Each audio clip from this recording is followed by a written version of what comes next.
বাংলাদেশের আলেম ওলামা সুযোগ পেয়েছিল নিজের মতো দেশ গড়তে, কিন্তু বুঝলো না তারা,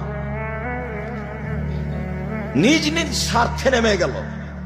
সবাই বসে যারা মনে করে আমরা কোরআন হাদিস বুঝি, হানাফি হোক, শাফি হোক, মালিকি হোক, হাম্বলি হোক, যেই হোক না কেন, তারা যদি নিজ স্বার্থ ত্যাগ করে বাংলাদেশের মাটিতে পরামর্শের ভিত্তিতে নেতা নির্বাচন হবে, এই পদক্ষেপ যদি তারা হাতে নিত, তাহলে যারা গাদ্দারি করছে, করেছে, করবে, এরা সুযোগ পেত না। কিন্তু আমি আর আপনি তো সুযোগ নিলাম। ছেলেগুলো জীবন দিল, মানুষগুলো জীবন দিল।